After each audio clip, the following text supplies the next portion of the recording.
Welcome to Inside the Skev, and I'm your host, Aaron Masliansky. Today, I am so excited to speak with Ross Gordon. Ross is a serial entrepreneur who has taken Skevanston by storm.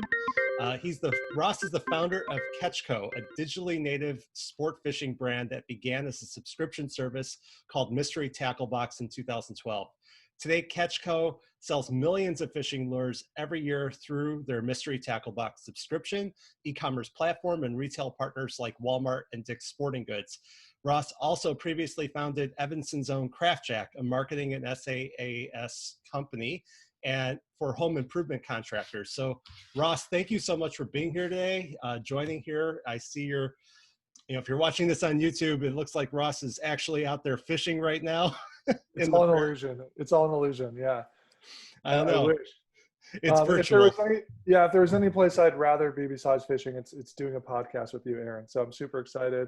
I don't think I would have ever anticipated the phrase "taking Skevanston by storm" would be part of the bio, but I'm excited, and I guess I'll try to own it as best I can. Well, you should. I mean, you are well known here in this community where everyone knows that you're an entrepreneur, and what you've done has been super successful.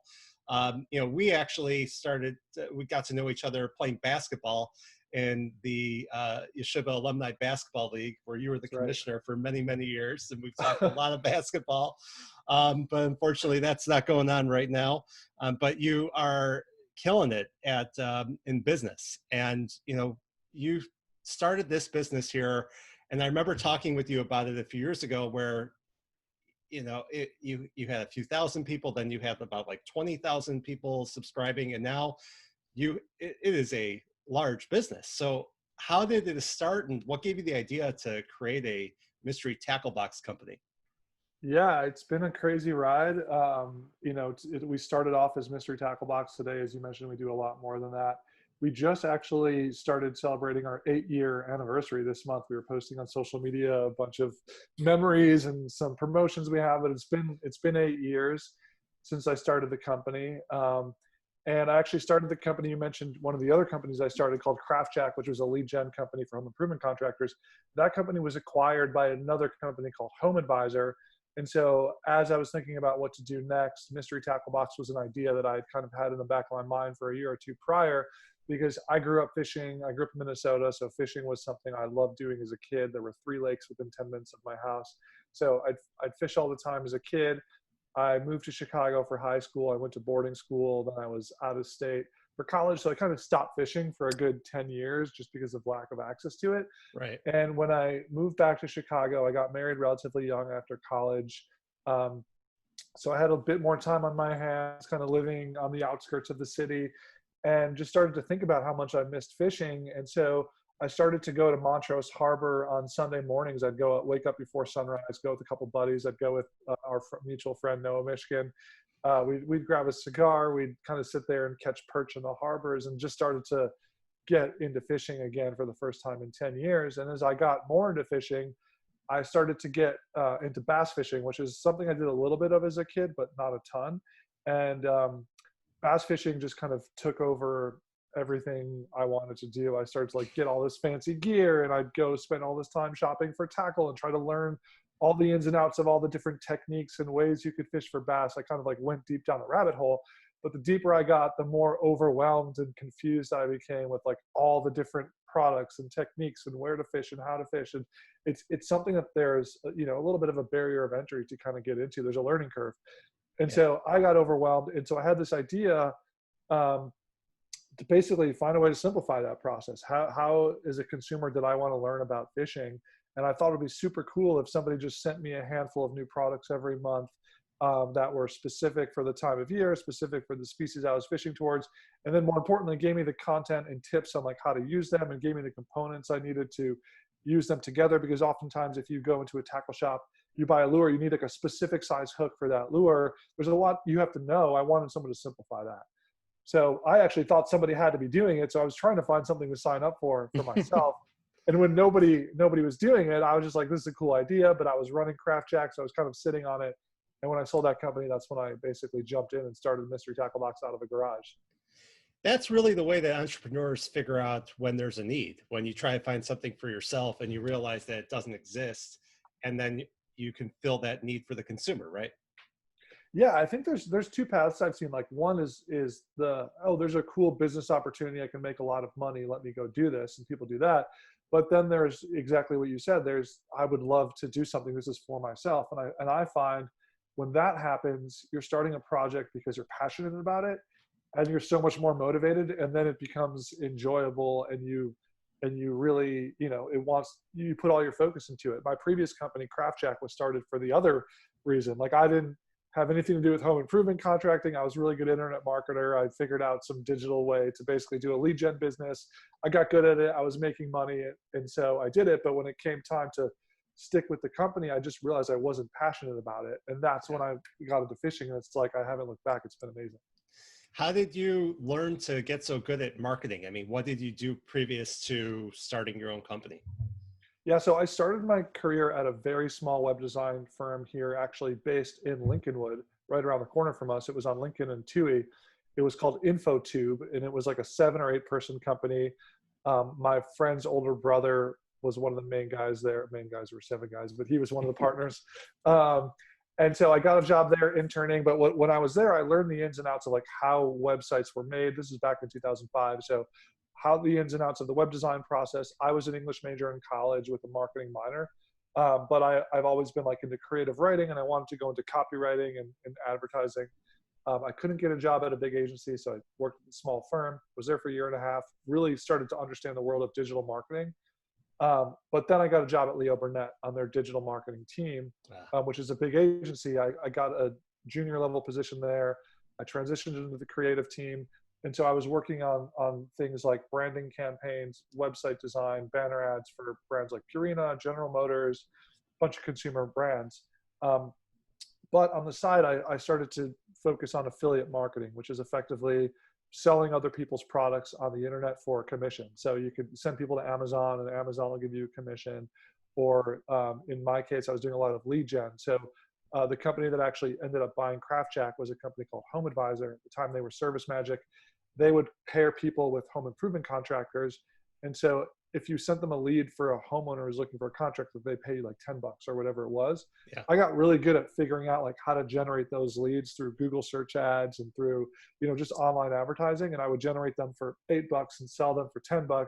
So I'd make a little bit of margin. And I just spent all my time just learning the ins and outs of like every online ad platform I could find. And so I got really good at online marketing because I was basically putting my own money at risk to figure out a way to get the leads for cheaper. So you have to like figure out every trick in the book, like, you know, optimizing your stuff. And so that's kind of how I got into the world of affiliate marketing and digital marketing, between my creative background and then some of the actual technical background. Those two things have worked really well for me in my career. Oh, for sure. And there's a ton of money in lead generation. I know as a real estate agent, I'm always getting calls from places to sell me leads. And when I worked at a moving company, it was the same thing. They'd always be calling, and it's a considerable amount of money that you have to give up in order to get that lead, but it's, you know, worthwhile for the vendor. So when you take that experience and now, you know, with this company, you know, your marketing is very unique. It's I mean, if anyone goes on YouTube and just looks up mystery tackle box, you know, there's some really funny videos there. And I see that as kind of a trend in some of the subscription service products that are out there. But how did you come up with that? Do you work with other people to do that? Who produces that? Yeah, so you'll see over my shoulder here, there's a character off in the distance. That's actually our mascot, Carl Von Dibble. Well, he's higher than you on your organization chart, right? Yeah, well, he's the CFO, Chief Fishing Officer. There is a video that kind of shows how he came into power, but there's a funny backstory there. But in terms of like marketing strategy, so I've always been into humor. You know, when I was an English major in college, I wrote a lot of humorous stuff. When I was in high school, I was a writer for the high school newspaper, and I'd always write like the satirical articles that made fun of the school. I was a writer for the high school Purim spiel that we worked on. So comical writing has always been something I've been interested in. And so when I started this company and I was trying to think of an angle to be different, everyone takes fishing very seriously. All the bigger brands in our space are very serious brands. You know, you have Bass Pro Shops and Cabela's, and And there's nothing wrong with that. And they're very aspirational, but at some point they all start to sound the same. They're talking about the great outdoors, and I just wanted to be different and kind of cut through the noise. And also, we were one of the first companies to launch through social media. Most of the other fishing companies have been around for years, if not decades. And within social media, I was I understood the meme culture. I understood the Reddit, the subreddits, and like what type of content would get distributed. And a lot of the humor content plays really well online. And so when I started the company, it was me and two co-founders, and I was doing all the marketing. I was just basically saying, like, how can we make this funny? And so the character Carl we created was actually a spoof of the most famous professional bass fisherman at the time. His name was Kevin Van Dam. He was like the Michael Jordan of bass fishing. He won all of the tournaments, and he sponsored all the products. We had all the logos on his jersey. And so we were this, bootstrap startup with no money. We couldn't pay a real professional pro. So my idea was like, well, let's just make fun of that whole concept and create this goofy pro called the other KVD, Carl Von Dibble, who was like Kevin Van Dam. And we made these funny videos, and they got featured on TechCrunch, and they kind of went a little bit viral. And so that was the catalyst for like, okay, we're onto something here. This is different. And Carl became the mascot for Mystery Tackle Box. And as we grew, he would become more and more popular. People would start to recognize him at trade shows. People were asking for his autograph. That's more awesome. Professional fishermen who were in the same trade show. And so we built this icon. And as we started to grow the business and move beyond the tackle subscription and into e-commerce, we launched a site called Carl's Bait and Tackle. So we used him as our mascot for e-commerce to like build the internet's local tackle shop.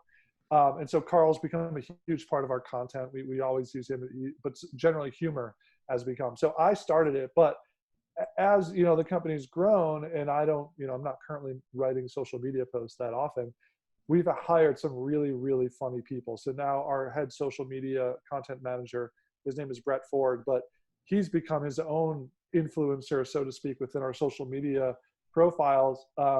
He's in a lot of our content. He has a nickname called MTB Hat Guy because he always wears a hat that says MTB on it. This all came about organically, just from like how we engage on social media. And now we go to trade shows and he's signing autographs. And he was just like amazing a manager. And now he's a part of our content. He's in a lot of our skits. We hired someone, might have been post a year ago. Time flies at this point. Beginning of the year, someone out of school, her name is Brittany, and she manages our TikTok. And now she's becoming like the face of our TikTok brand, and people are asking her for autographs at shows. So like, we're taking our team members. We find really funny people who are just doing an amazing job, a way better job than I could ever do at building this content. And we give them ownership over it, and we kind of let them put themselves out there. And it's just been a really cool, authentic way to grow the brand. Where do you find them? Do you like at improv or just No, online somewhere? Honestly, I found Brett, like it was just a normal like job application process for a content marketing manager. Literally, his cover letter was the only cover letter I was literally laughing out loud as I was reading it. And I was just like, wow, this guy is hysterical. Like, and he was making funny references to some of the videos that we had made that I had written. So I knew that he understood the brand. He was like, just making jokes about some of the content we had made. I'm like, this guy is just hilarious, and he gets the brand, and it was unique. And so he was the first one I brought on, and he was the one who hired Brittany. I don't know how, it was just through a regular job application process, but like we asked people to like give us examples of content and kind of, feel out that they're a good culture fit. And we've just done a really good job at that. Does Carl actually work in your office, or is he just an actor? Yeah, I know. I'm hesitant to like give too many of the details behind Carl because I don't know where this interview is going to, so a high level backstory on Carl. So his real name is not Carl. He's an actor. His name is Derek. He did a video for CraftJack for my last company. He owns a film production company. So he filmed a video for CraftJack that I had written, another funny, humorous video. I don't think we actually ever published it, but the video was hilarious. He was hilarious. I found him because he had created a group with a bunch of his friends out of college called Distract Chicago. And they did improv stuff at like Improv Olympic, and it was a bunch of actors, but they started filming these short little sketch comedy videos that I stumbled across on YouTube back in 2010. And I just thought they were hilarious. And so when I had this idea for the CraftJack video, I reached out to them. And then when I had this idea for Carl, I was like, Derek, you have to be Carl. Like he kind of reminds a lot of people of Zach Galifianakis, and like he's got a really unique humor and style. And so his film production company actually films a lot of the content that they end up shooting for us. He by trade is a director slash cinematographer. So he does a lot of that. He helps us write the scripts. Now we write a lot of the stuff with him. He's not actually an employee of the company, but he's, you know, an actor and does a lot of the stuff with us. Well, it's such a major part of your business. I mean, do you think that you have a competitive advantage over some of these other brick and mortars right now, especially during the pandemic? Well, for a couple of reasons, you know, one, we were focused on e-commerce. So when stores started to close down early on in COVID, we saw a huge surge in our business. A, because fishing is something that you can do socially distanced. More people now are fishing than ever before. There's actually records in nearly every state for fishing license sales right now because Really? it's one of those things. Yeah, it's crazy. I have more people, more of our friends have reached out to me in the past 4 months asking me questions about how to get started fishing than in the previous 4 years. Like it's been nuts. So that was good. And then the fact that we were e-commerce. So we've had that advantage, but our brand, you know, because we also are so engaged with our community online through social media, people are spending more time on social now, more time engaging with content. So it's definitely been an advantage for us to like create that relationship with our customers. And it's just different. Like nobody else is doing this. It's hard to replicate. It's hard to be funny authentically. Right. If you're Bass Pro Shops, you can't be funny. It's just not going to happen, right? If you're Cabela's, if you're Dick's Sporting Good, like all these traditional stores, it's really hard for them to be funny in an authentic way. This is how we built our brand. It's our team that's leading this. We didn't hire some marketing agency to tell us how to be funny. Like it's just who we are. Right. It's your ethos.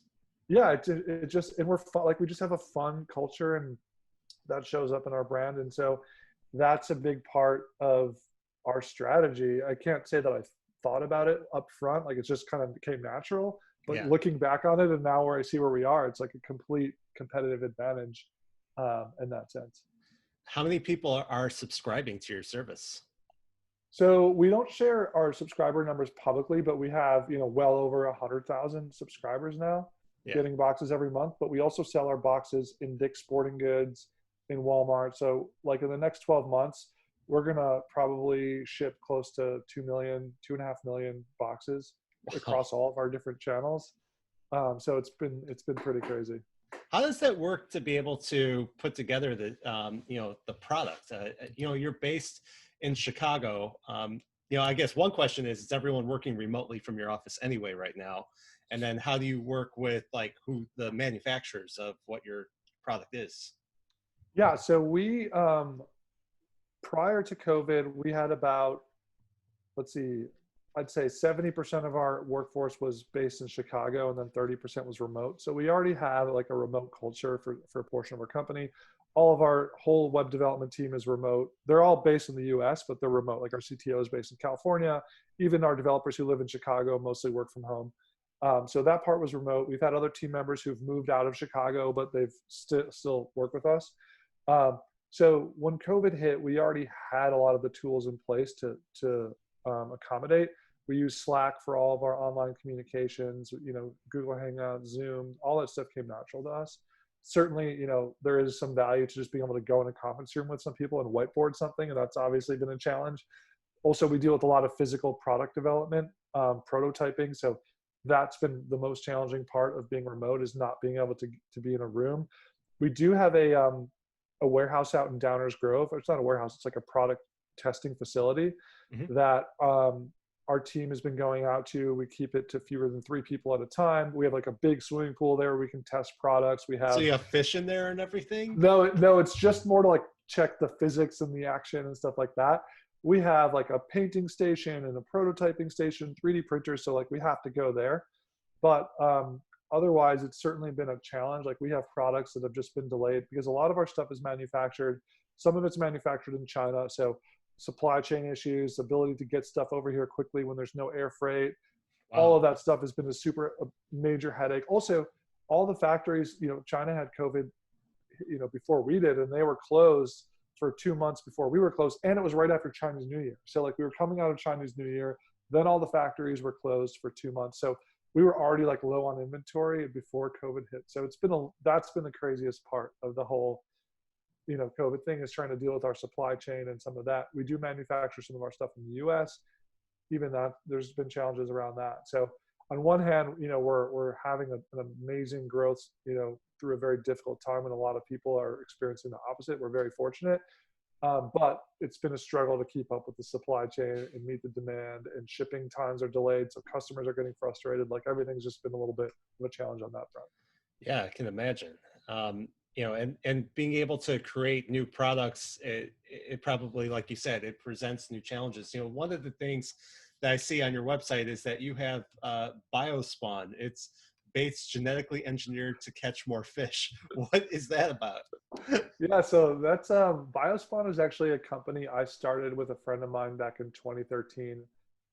His name is Gabe Prero. He's a product designer. So I had already started Mystery Tackle Box. I was still kind of working at CraftJack, in my earnout period before I left. And he approached me and said, "Hey, I'm thinking about starting something in product design. I don't know what to do."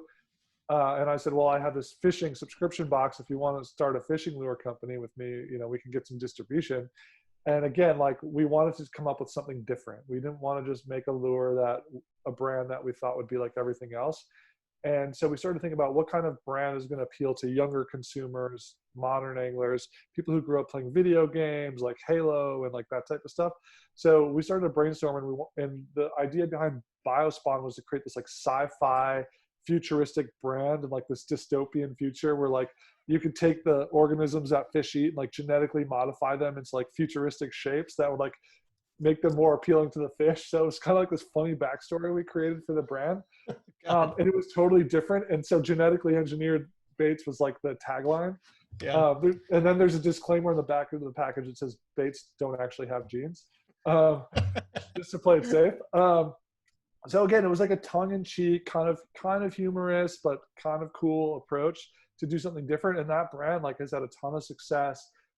It got some early retail distribution. It still sells very well, like on our e-commerce site.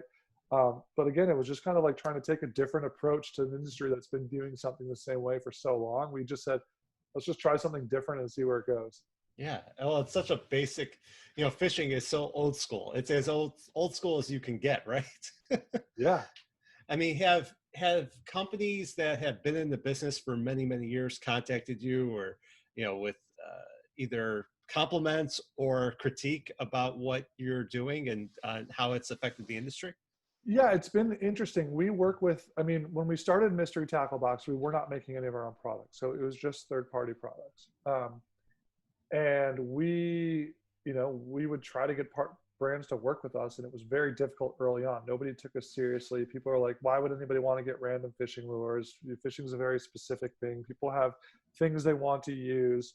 We weren't big enough. So like, it was really hard to get people to pay attention the first 2 or 3 years.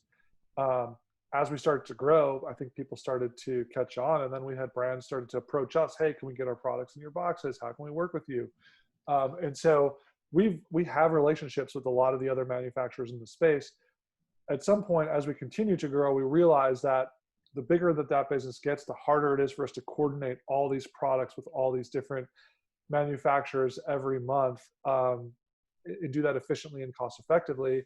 And we also realized that in talking to customers, like a lot of customers just were looking for new and fun brands to try. And we thought that based on our insights with the customer relationship that we had, that we could create some fun and cool differentiated stuff for a portion of the boxes. But we knew we never wanted to make the boxes like 100% our own products, because part of the fun is getting stuff from all these different companies. So we decided to launch some of our own brands. If we thought we could do it in a unique and fun way, whether it was like Biospawn, we have a brand called 10,000 Fish. We have some stuff we collaborate with big YouTube influencers, but we still work with a lot of the other companies in the space. It's a little bit of an interesting position, because on one hand, we compete with them because we sell our products in stores. But on the other hand, we're a great marketing partner for them, because at the end of the day, if you put your products in 100,000+ mystery tackle boxes and people try it, and the portion of them love it, they're going to come back and buy more. And we've proven that out for 8 years of our company. And we see that with our own products. And so we try to be a great partner to everyone as best we can. We try to be as transparent with everyone. They know we make our own baits. Retailers know we have an e-commerce site. Like we are kind of helping everyone and also competing with everyone. But at the end of the day, the way that I phrase it is like our end goal is to serve the consumer, right? We have to do what's best for the customer in this category, the people who are the anglers. And if we think we can create an e-commerce experience that's meaningfully different and no one else is doing it, we're going to do it because we think that that serves the customer. If we think we have an idea for a product or a brand that's exciting and is going to serve the consumer, we're going to do that because that's ultimately who we answer to. Mm-hmm. And so some of the other stuff just ends up being noise. And I always try to focus the company like, we have to do what's right for the consumer. Everything else will work itself out. We'll be transparent. We'll help everyone as best we can, but the consumer is what matters most. I think that's what usually translates into success for any type of company in any industry. Absolutely. Yeah, absolutely. Now, CatchCo is the overarching company that includes like all these other companies that you have that are for the different products, right? Yeah. So CatchCo is like the master brand. But CatchCo is the parent company for Mystery Tackle Box, for Carl's Bait and Tackle, for Biospawn, 10,000 Fish, a number of those brands as well. Yeah. We also create content, by the way. Like we have a YouTube series called Uncharted, which is a long form fishing exploration. It's a really fun. Basically, we take our YouTube influencers, we send them to a destination. They explore through fishing, but they also explore like local restaurants and local landmarks, and they do it while competing for charity. So they have like different challenges they have to do. That's on YouTube. That series has done really well for us. We actually just put a couple of episodes on Amazon Prime. Really? So content is a huge part of what we're trying to do under the CatchCo kind of umbrella. Will you do content for other companies besides the CatchCo companies? We will feature them in our content. So for example, Uncharted is a great example. One of our partners on Uncharted was a company called Mercury Marine, which is one of the the biggest outboard motor company in the world. They were amazing partners with us to help us get that series off the ground. They helped fund some of the production, so that they will sponsor it. So they'll also have some of the assets that they can put on their social media. But generally, like we're not like a production company where someone will hire us, pay us to make content that they then go own. We create content for ourselves, and we try to find the right partners to like feature in our content. That makes sense, man. It's like you're in so many different arenas, but all within the fishing space. But you're able to help a lot of people throughout here. I mean, have you like built like a giant network that you know any of these people before you started this 8 years ago, right? Yeah, I had no connections in the fishing industry at all. Now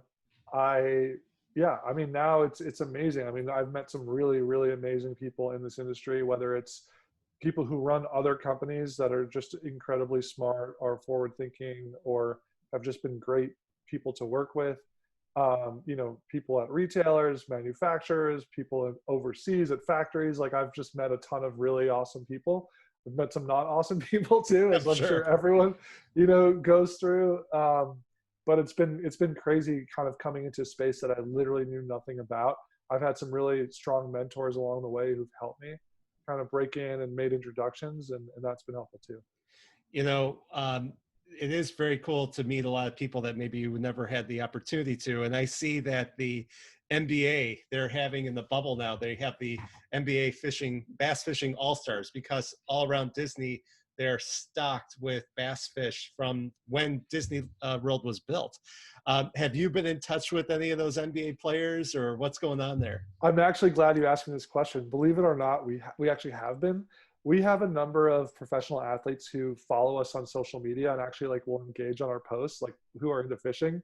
So this is a funny story. Paul George is one of the guys who's been in a lot of the articles. He loves fishing, huge angler. He follows our Mystery Tackle Box account on Instagram. He's sent us DMs in the past, like with questions about fishing. Wow. And so when we saw that they were fishing, we DM'd Paul George and we're like, hey, can we send you some fishing gear? And he responded and he gave us like the address to send it to. So we sent him a care package, Lance Thomas as well. We sent a care package. And then also Ben Simmons is a part owner in an esports team. And I'm friendly with the other guy who started that esports team. He's connected to some of the fishing influencers. He's actually was a subscriber of Mystery Tackle Box back in the day. He's from Chicago. Wow. He started a company called Optic Gaming, which was like the first competitive Call of Duty team. His name is Hector. He's a big angler. So I go back with him. he's friends with Ben Simmons. So he's like, hey, can we get Ben Simmons some fishing gear? So like, yeah, we've had a couple connections to some of the athletes in the bubble to get them fishing gear. And it's been really cool to see like how these worlds have collided with like fishing and professional sports. It's been wild. It's amazing. I mean, I think it would be pretty cool to actually have like a tournament. We've talked about doing like some kind of charity fishing tournament or something with some of these guys. Yeah. Would you go down there if they needed you to be in the bubble?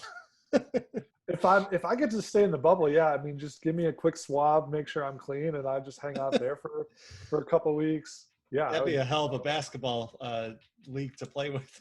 Yeah, seriously. Yeah, no, I saw that like in the past couple of days of what's going on as I was preparing for this interview, and it was just I had no idea that Disney had set that up for years. I mean, is that something that you've been in touch with Disney about? Because do they want to get a lot of fishermen out to Orlando, or is that like just something that they just did because somebody at Disney liked fishing?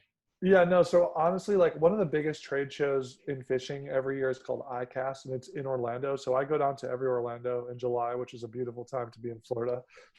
Sure, nice, hot and humid. 100% humidity. But so Florida is like, there's little ponds everywhere, and all of these ponds have bass in them, like just naturally because of the sewer system and everything. So it's natural for people to like find these little ponds to fish in. So I think Disney probably just recognized that, and they knew these guys wanted to fish. I'm sure like one of the athletes put in a request, and they're like, sure, we can stock whatever fish in this pond for you because it's super easy. Fishing is such a big part of Florida's economy, and so they probably have a pretty strong local like DNR or whatever. So yeah, it's pretty, like even when we go down for trade shows, we're going to all these little ponds like after the trade show to like, you know, employees like go fishing and stuff. So it's pretty common for people to do that. Yeah. What are you doing now with trade shows? I would imagine being postponed. Are there virtual trade shows or things like that going on? Yeah. So ICAST was in July. It was completely virtual. I wasn't super involved in it. My team kind of ran it. Yeah, it's hard to do. I mean, you lose a lot of the value. It's cool to like still have some of the FaceTime, but really the value I've always found in trade shows is getting FaceTime with partners, especially because, you know, there's companies we've been working with at this point for 5 or 6 years, and we go way back with some of the other, you know, CEOs or whatever it is. And it's always good for me just to grab FaceTime and catch up and see how things are going and build those relationships. So that's like the hardest part. So, there was a trade show we were at in March called the Bassmaster Classic, which is the fishing tournament that you see on TV, but they have a trade show at the same time. And it's the biggest consumer show in fishing. It was literally the week before like everything got shut down in the country. We were debating, should we go, should we not go? And it was kind of before everyone knew what this was about to turn into. Right.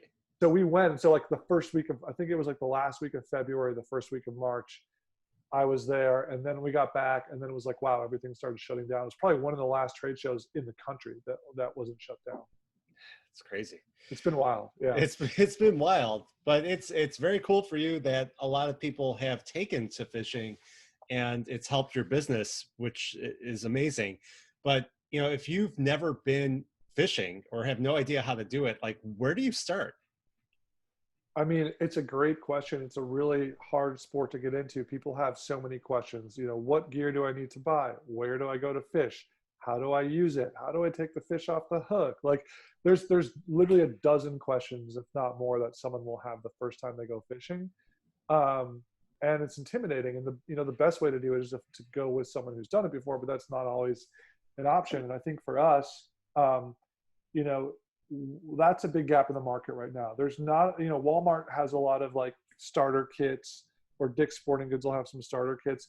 A lot of the ones that are out there today aren't the best quality, or they still require a lot of know-how to use the gear.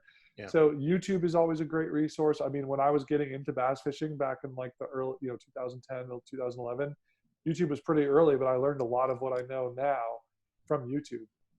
We see this as a big opportunity for our company right now. We're starting to think a lot about how do we simplify the experience for the first-time angler. And so we're doing a lot of work on like content development and product development, but it certainly is intimidating. But that's the best place to start, is like get a small combo in Walmart or Dick's or on Amazon, and go to YouTube and see what you can figure out. I remember as a kid going I went to I think it was with Apache Day Camp, and we went to the trout farm. It's Julian or something like that, Lake Julian. No, it was in it was on Gulf Road, actually, Oh, right I've near heard 294. I heard about this. Yeah, and it's just an open piece of land now, but I remember like they had trout and they had catfish, and you basically just throw it in and you get a fish, and they would, clean it up and everything for you. And personally, I don't eat fish, I'm vegetarian, but I went, and it was interesting. But I think that's like an easy way. But now I see like people fishing in the Chicago River. Like if you go down by the bike path and you go close to Northeastern University, that's a huge place that people are fishing, or Montrose Harbor where you started. So you don't have to, if you're in the Chicagoland area, you don't have to go that far to find fish, right? Yeah, I mean, near us in Skevanston, I mean, Skokie Lagoons is a 15-minute drive. Yeah. Lake Glenview is a 20-minute drive. There's Beck Lake, which is pretty close by. There's Axe Head Lake on Tui. There's probably 5 or 6 options that are within 25 minutes of us. Now, the fishing isn't always great at these lakes because they're kind of in relatively urban areas where there's a lot of population. They get fished a lot, but these are places I'll go when I have 20 minutes to sneak away, a 20-minute drive for a couple hours. I'll do that. But ideally, if I'm like going to plan a day trip, I'll go like to Wisconsin or somewhere where I know there's going to be like really good fishing. Yeah. But yeah, I mean, but if you're taking your kids out, I mean, even Lovelace Park, right, is super close to us in Evanston. People will catch bluegill there with their kids and stuff. So there's certainly options out there for people who want to fish in the area. Yeah, there definitely are. Well, it's a great opportunity for people to be outside and be able to be with their family and, feel safe, where you're not going to be in a type of environment where maybe you can pick up COVID. So it's definitely something to take advantage of. I think there's some silver linings to this, and, taking advantage of the outdoors and learning more about that. If you can, like, this is the time to do it. Where can people go to find, where to buy your products and learn more about all the different companies? Yeah, we have a lot of different websites. So if you go to CatchCo.com, that's like the parent website. It'll show you all the different brands that we have created and links to some of those. But MysteryTackleBox.com is our subscription. CarlsBaitandTackle.com is our e-commerce site. Definitely the CatchCo YouTube channel has some of the content I told you about for Uncharted, or you can look it up on Amazon Prime. But yeah, CatchCo.com is probably the easiest place to just see all the different stuff that we're working on. And I mean, if people want to follow you guys on social media, go to CatchCo or go to all the individual. Yeah, I mean, Instagram is kind of like our biggest platform right now. We have a CatchCo account, a Mystery Tackle Box account, and a Carl's account. They all have a little bit of different content if you want to like just see kind of the different type of stuff we do. We have a LinkedIn company page for CatchCo that I've been actually more active on professionally if people are kind of curious to learn more about the industry. And then our TikTok is a new thing for us, but it's growing really fast. We have the CatchCo TikTok account that, if you're into that sort of thing, I don't know where your audience demographics are. Yeah. Tell your kids about our TikTok account. Exactly. Well, hopefully you can still access it. Yeah, seriously. Next couple of weeks. Well, this is so cool. What do you want to leave the listeners with? Like, what's the main point that they should take away? Yeah, you gave me a heads up on this question. I was thinking about it. I felt there was a lot of pressure on this one. You put a lot of weight on my shoulders. Don't worry. Yeah, I guess I would say if you've never been fishing, now is as good a time as ever to give it a shot, to just connect with the outdoors in a different way, clear your headspace, and spend some great time with your family and friends. Well, I think that's a great message to end on. And Ross, I really appreciate you being on the show, and thank you for what you're doing. Thank you for having me. It was awesome.